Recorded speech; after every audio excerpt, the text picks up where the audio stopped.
न गुरोरधिकं तत्त्वं न गुरोरधिकं तपः.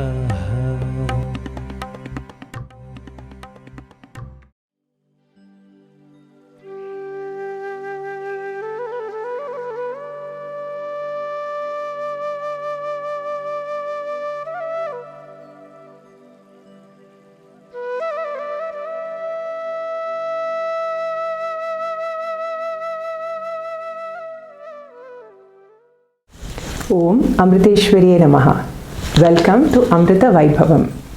This is a series of talks, devotional songs, cultural programs, symposiums and discussions by Swamijis, Swaminis, Brahmacharis, Brahmacharinis, householder devotees, children and students of Amrita Vidyalayam and our colleges. Let us now watch today's episode. In our tradition, there is an Upanishad called Taittiriya Upanishad, where the Guru gives his teachings to all his disciples, later chooses 2 or 3 of his disciples to repeat the teachings given by the Guru. This way, he ensures that all the disciples get the teachings. This is in fact the technique used by some of our modern educational institutions today. Amma also uses the similar way to give her teachings to all of us. Om Amriteshwariye Namaha. Welcome to Amrita Vaibhavam. This is a question answer series. This question comes from Ashok Kumar. The question is, my father has taught me to sit in our puja room and pray every day, and I do this every day without fail. Is it necessary for me to go to temples, or is praying at home enough? Om Amriteshwari Namaha.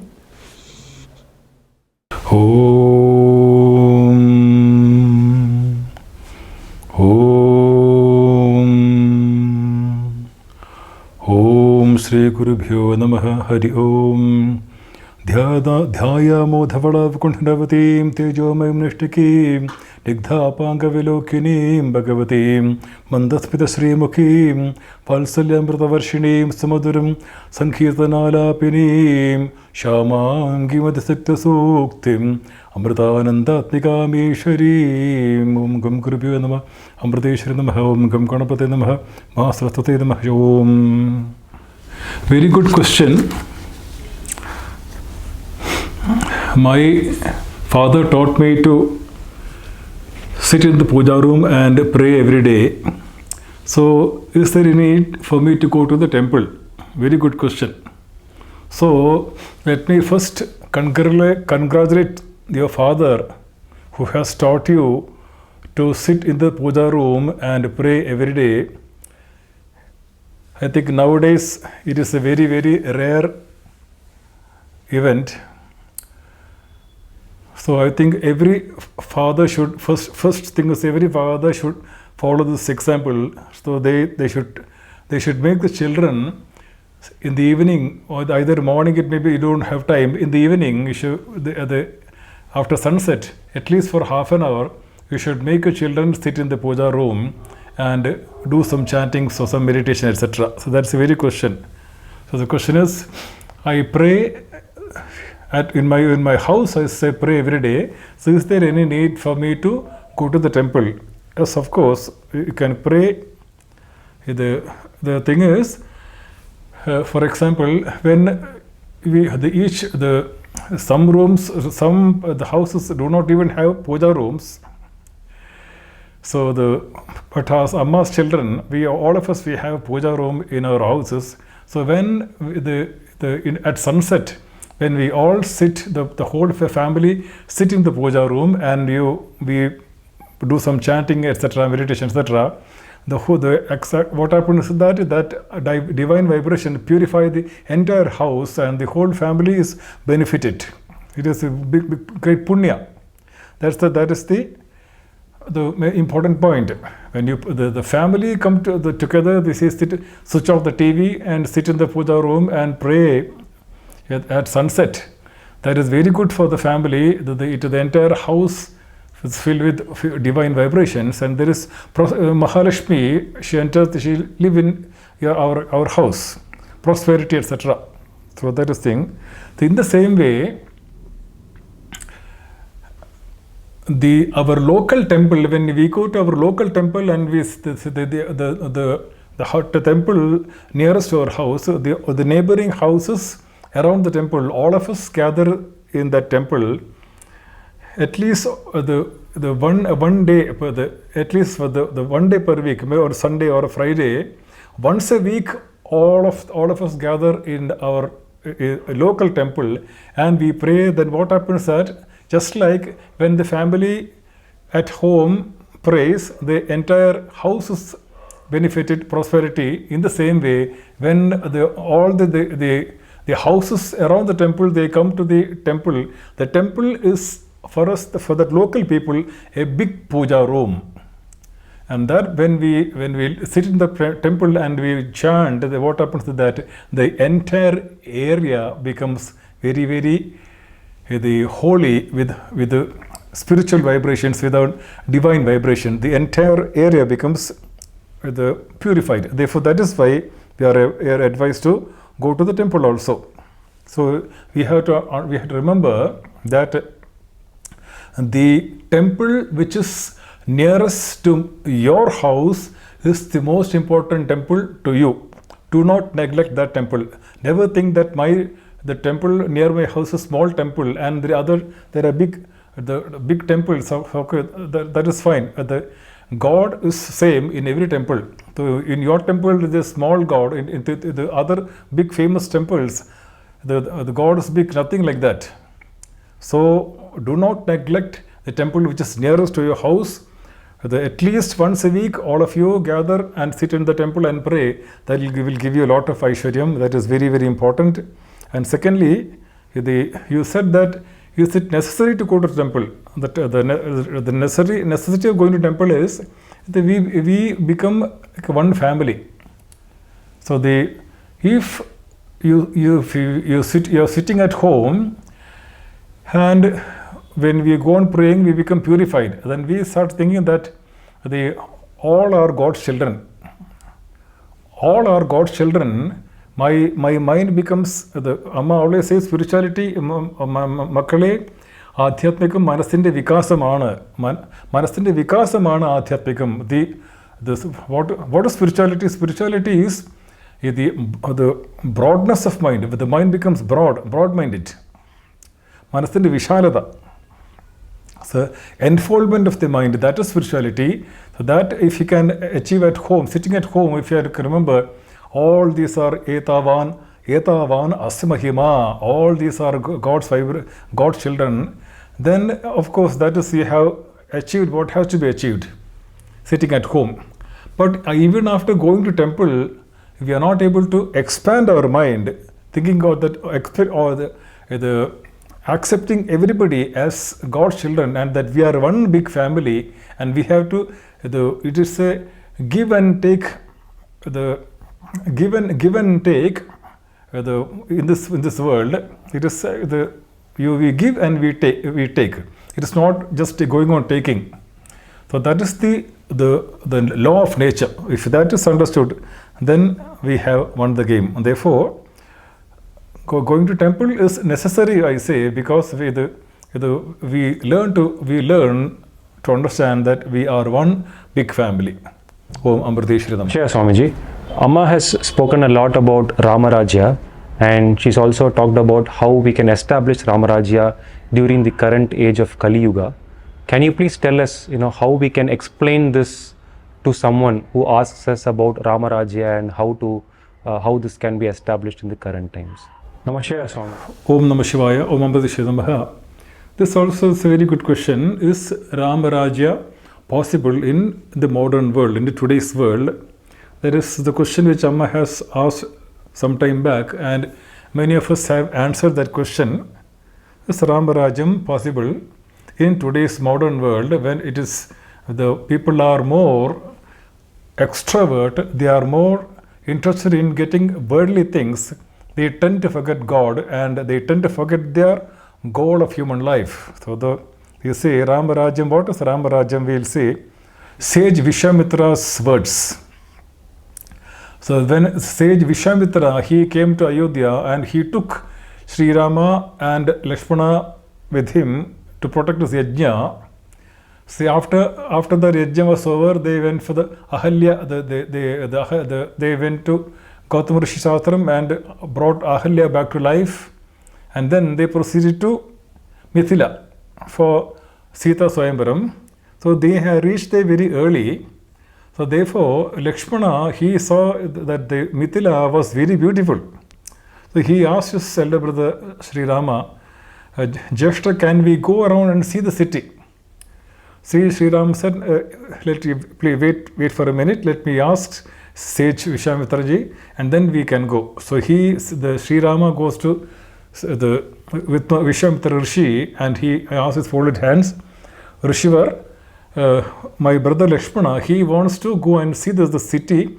Can we go? Will you give us permission to go?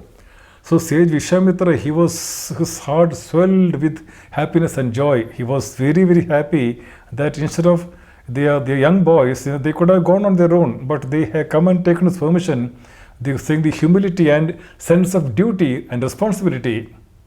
He was very, very happy, and he said, Rama, you are the very embodiment of dharma. From today, you will be called Dharma Setu Palakaha. Dharma, Setu means bridge, and Palakaha means one who maintains, protects the bridge of Dharma. And then that's another story, but we come to our part. This is an important point, listen, we are talking about Ramarajyam. Sage Vishwamitra Rishi says, where the youngsters bow down before the elders, where the youngsters listen and obey the elders, and that place is Ramarajya. Whereas where the youngsters refuse to obey the elders, where the elders are forced to listen to the youngsters, and there is disobedience by the youngsters, that place is called a Yamarajya. Where the elders have to bow down before the youngsters, that place is called a Yamarajya.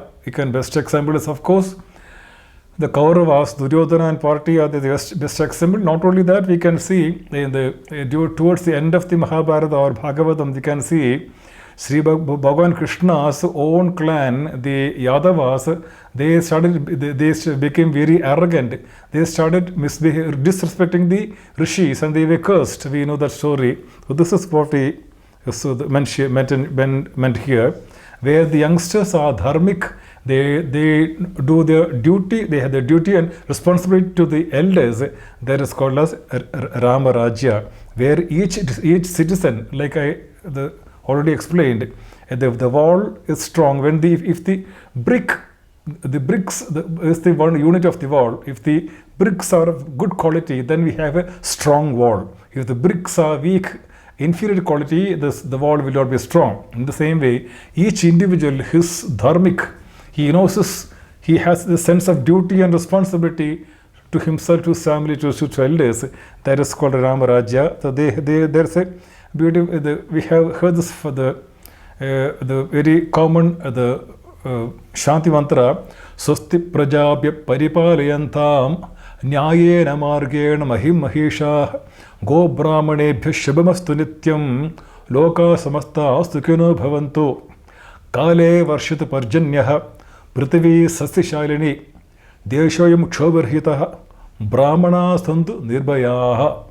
So they say, Swasti prajabi paripalayantam nyayena margena mahim mahisha. Let the people in the kingdom be happy. Let them be swasti. Let them be peaceful and happy. And nyayena margena mahim mahisha. Let the king be a just king who is full of justice, and he always do what is justice. He is the palakaha. He maintains the people in this kingdom, and a just king, nyayena margena. Let the king rule with the sense of justice. Nyayena margena mahimaheshaha Go Brahmanebhya Shubhamastu Nityam. This line is very, very misunderstood, misquoted, misinterpreted, distorted by many people for their own reasons. Go Brahmanebhya Shubhamastu Nityam. Let the cows and the Brahmins be Shubham. Let them be peaceful and happy. Why is that?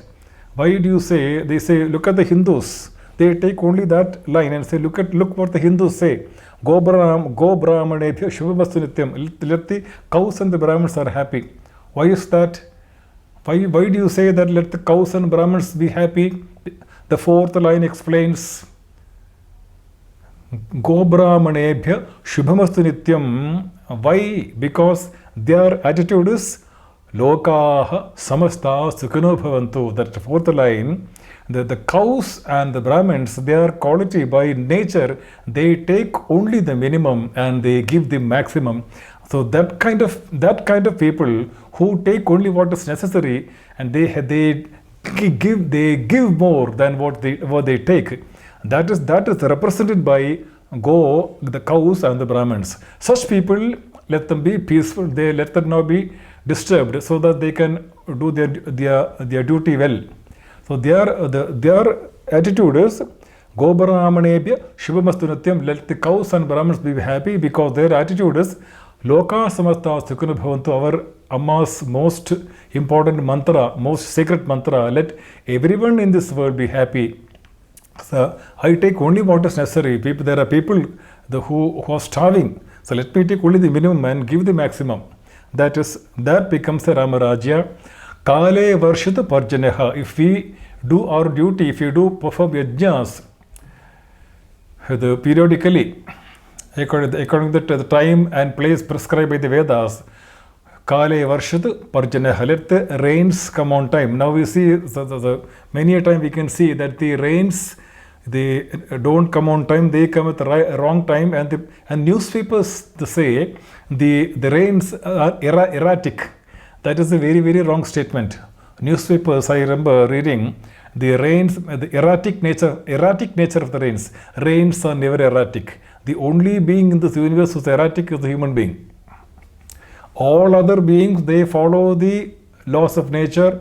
And if the rains are late, they don't come on time, they come at the wrong time. It is we human beings, we have created a kind of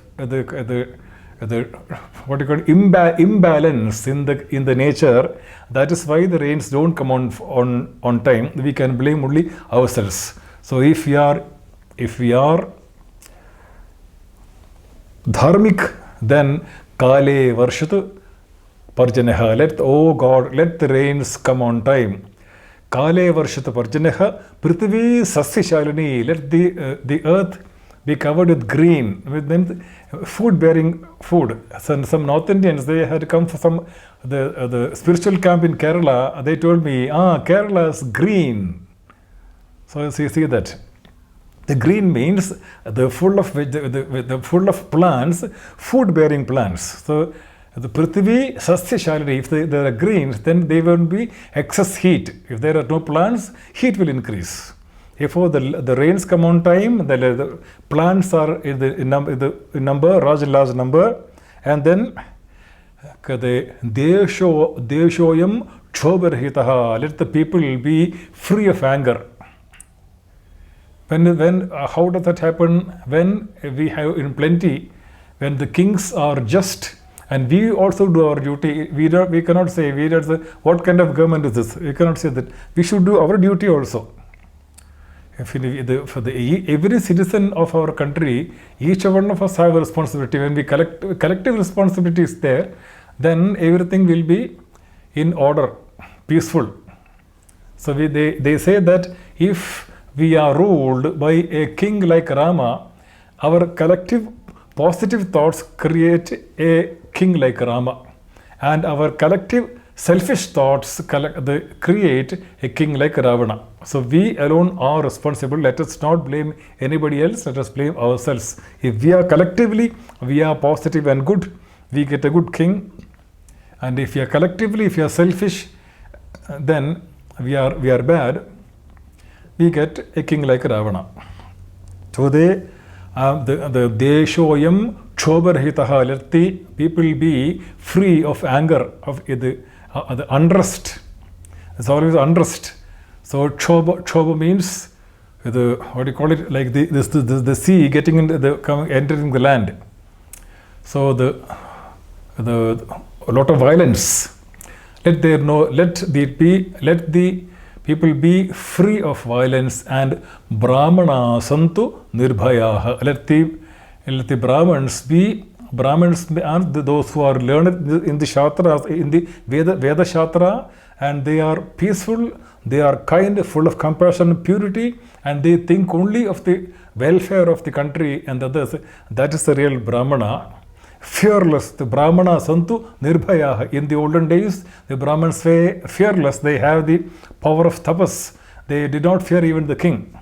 So it is said that Bhagavan Sri Krishna's Kulaguru, the Garga Rishi, he walked straight into Kamsa's palace, and he looked at Kamsa and said, Kamsa, what you do is wrong.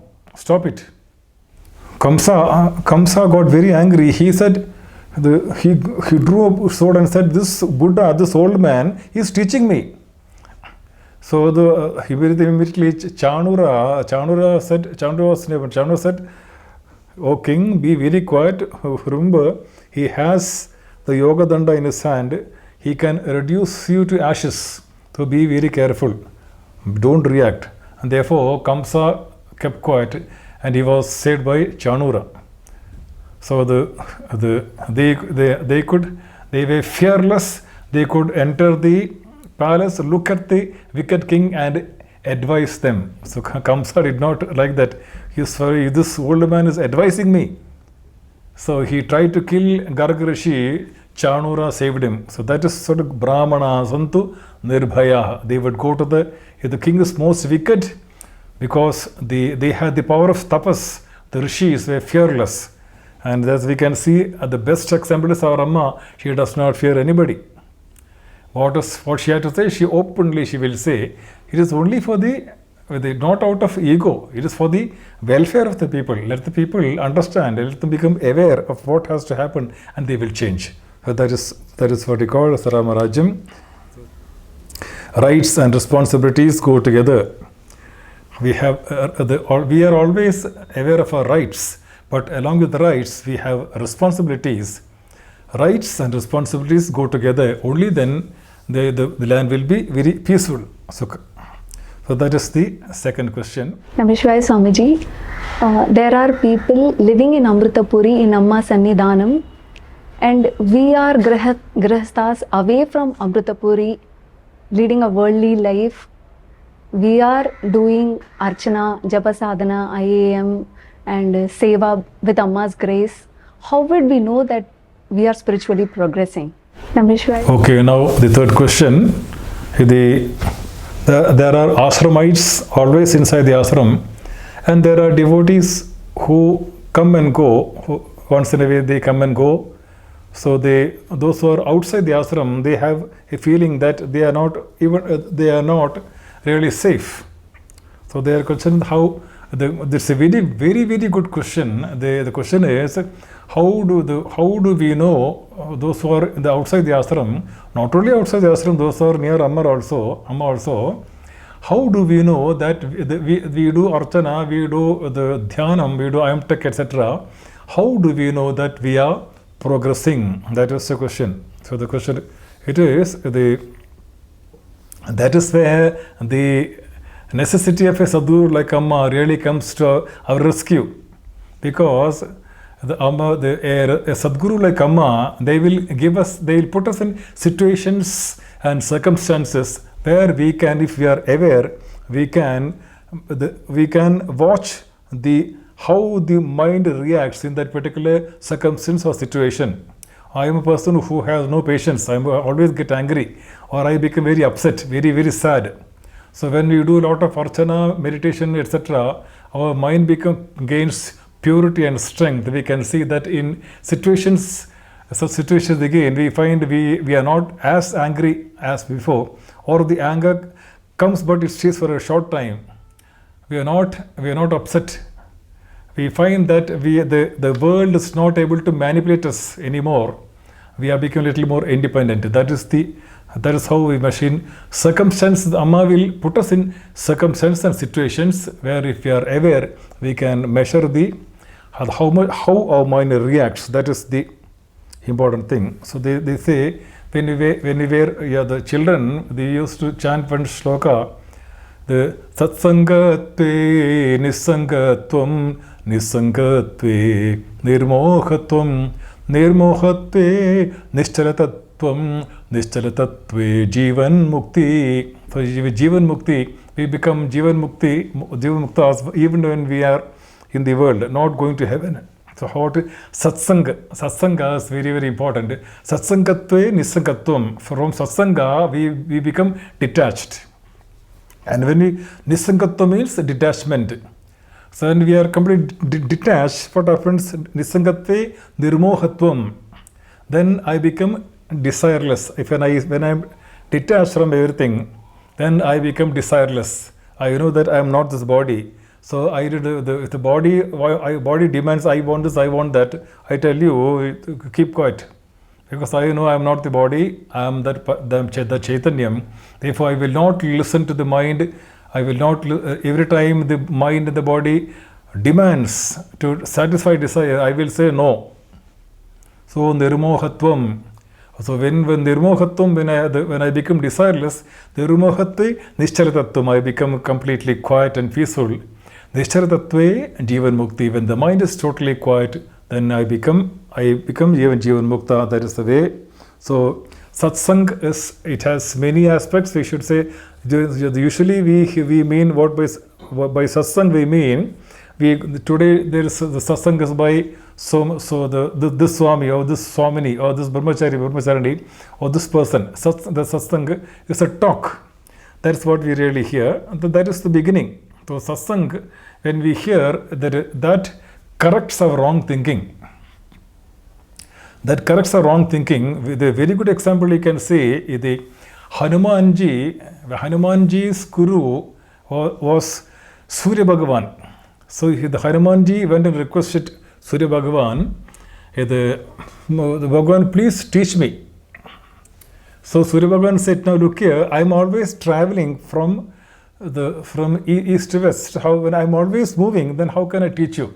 Hanuman said, I will stand in front of you, and then when you are moving forward, I will walk backwards, and then I will learn from you. So in that way, he stood in front of the Surya Bhagavan, and Surya Bhagavan was moving forward. Hanuman started moving backwards, and then he mastered the entire Vedas and became a very good devotee of Rama.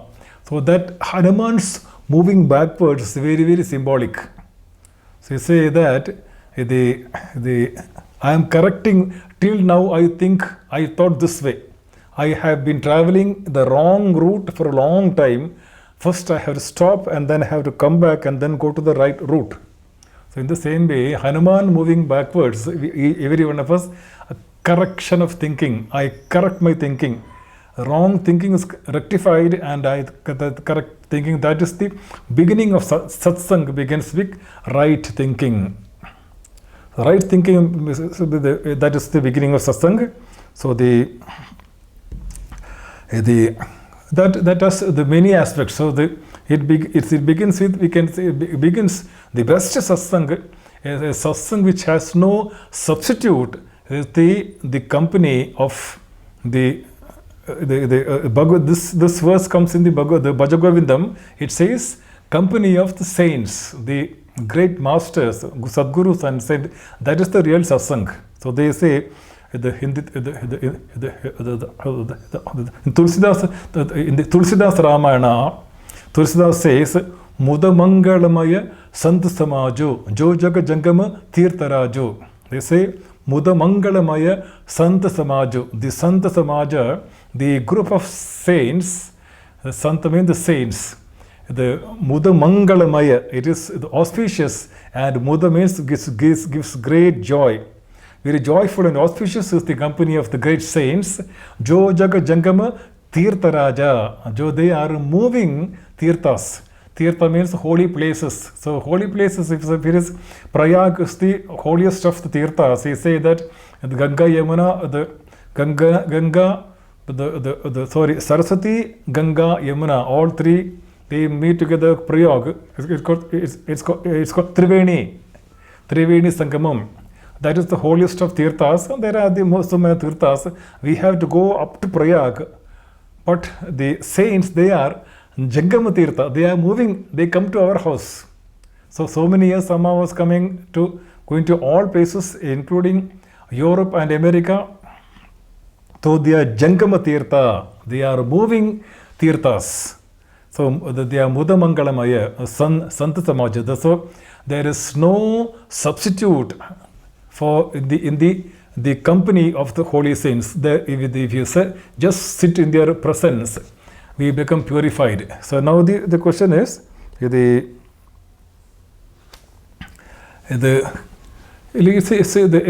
you want to light your fire pit, in the olden days, there were no the gas stove, etc. They had to light their the fire pit. So if there is no matchbox, they go to the neighboring house and they take a small wick and bring a spark of fire, and then they can light their fire pit. One spark of fire is enough to light. We need not bring the blazing fire. In the same way, a spark. There is many years back in one of our talks, a professor who takes communication skills. He was saying that the Amma, each devotee gets maybe 1 minute or even half a minute. In that half a minute, she established such a strong bond.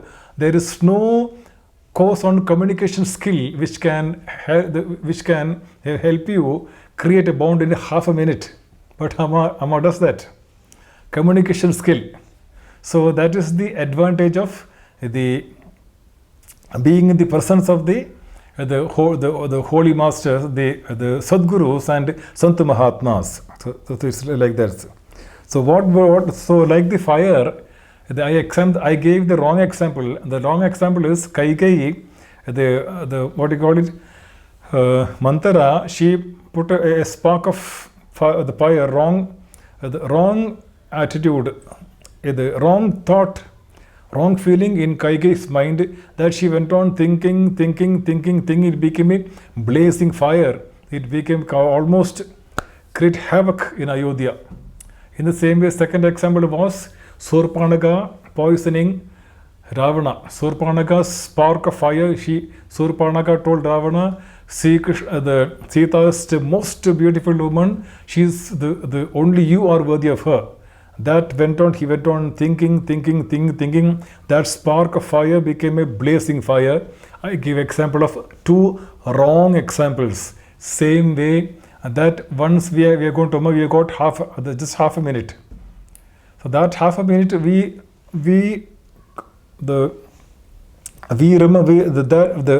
carry that memory in our mind. Silently we come and sit down, and we go on thinking of that experience. So which when I was in Amma's Psalms, Amma's loving words, and then her loving hug, etc. We go on thinking, that becomes very, very strong. They say they give the positive example is the example of the gopis. When the Sri Krishna was in Vrindavan and Gokul, they were always very happy in the physical presence of Sri Krishna. But when Sri Krishna went away, then what happened was they had already their deep remembrance, because the Krishna, like the Amma is also very much like Krishna. When she goes abroad, when she is with when in her presence, we are very, very happy. But when she is abroad, we are very sad. But that memory keeps on purifying us. The memory becomes deeper and deeper. It completely burns our sorrows. It burns our obstacles. It burns our the papa karma. Completely burns it. So that is what we say. They give this, so like the gopis, they were constantly thinking. So they say in the Kat Upanishad, they give the example of Aranyor Nihito Jata Vedo Garbhaiva Subrudo Garbinibihi. They say like, I make it short, Aranyor Nihito Jata Vedaha. In the olden days, they take two stones and rub against each other, and that's how they place the wick, and that's how they light the fire. The fire is hidden in the two stones. So Aranyor Nihito Jata Vedaha. Like the fire is hidden in the same way, the Paramatma is hidden in our heart. So the Jata Vedo Garbha Iva Subrudo Garbinibihi, like the mothers expecting pregnant women, they are constantly thinking Garbha Iva Subrudo Garbinibihi. Subrudo means usually we don't like weight. I've been carrying this weight for so long, let me keep it down. But this weight is called Subrudo. They like that weight. No mother will think that this is a burden for me. She's always happy, and she's always, whatever work she's doing, one part of her mind is always thinking of her child in the womb. That is what we call the constant thinking. That is the real satsang. So it begins with when the reading good books, we get good thoughts. When I talk, that is also satsang. So when the talk, I have to study more. When people ask questions, sometimes I may not know the answer. I have to go back and then I search for the answer. These are all satsangs. So good company of good books. It begins with company of good thoughts. That's the real satsang. Sat means that the self, that Paramatma, is all ever existing Paramatma. Sat sangha means company in the presence of that.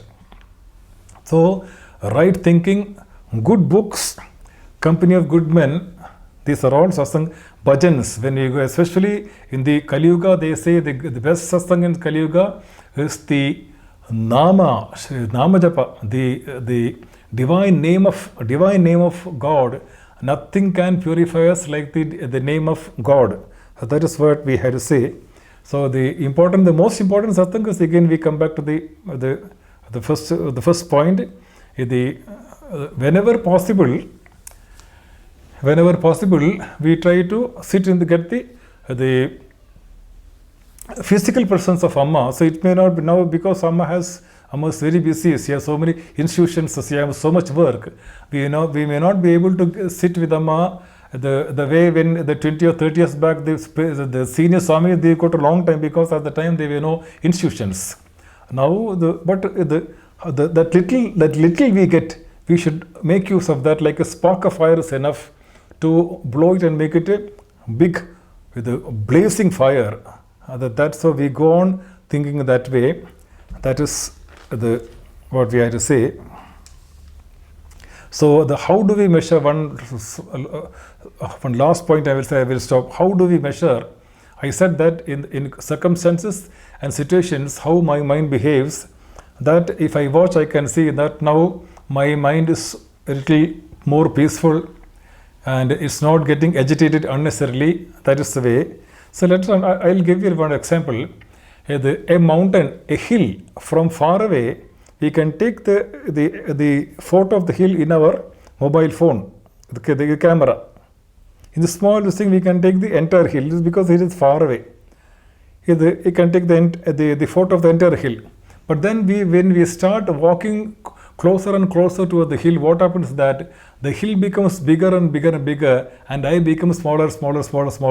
And once I reach the foot of the hill is very big, and I am an insignificant creature.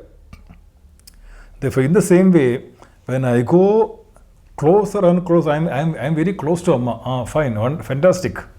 I'm very close to Amma. When I'm really close to Amma, there is no I there.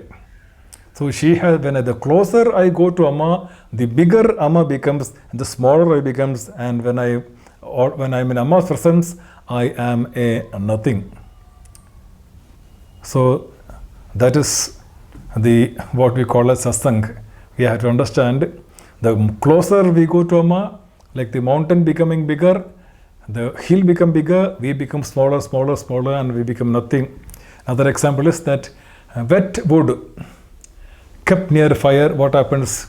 Gradually the wood becomes dry, slowly wood becomes dried, And finally, the wood also catches fire. It gets the nature of the fire. Wet wood slowly dries and it gets the nature of the fire. In the same way, if I am in Amma's company, I should see that I am developing Amma's qualities. If I am with the Amma, but I don't have that Amma's qualities, then that satsang is of no use. If I am really benefited by satsang, means I have to that Amma's positive divine qualities. If I am to develop that qualities, that is what I call as real growth. That is how I understand that I am growing. I'm growing spiritually. So how do we measure our growth? This is how we measure our growth. So suppose we want to go to the 25th floor of the tall building, the 25th floor. So I enter the elevator, I enter the lift, then I press number 25. So I do not know anything. I hear just a buzzing noise. And after about 3 or 4 minutes, the lift stops, I come out, then when I look down, I see, my God, I come so high. In the same way, every time we do a lot of chanting, archana, we do a lot of good actions, we are slowly growing, we are not aware of it. So let us have the full faith that Amma's the remembrance, the teachings which Amma has given us, the chantings which you do every day, the archana we do every day, all these spiritual practices, they are helping us grow more and more, and finally we are able to merge into Amma's lotus feet. Om AmritaGeetananada, Om Lokaha Samastaha Sukhino Bhavantu, Om Shanti Shanti Shanti. Sri Gurubhyo Namah. Hari Om Tat Sat Brahmarpanamastu.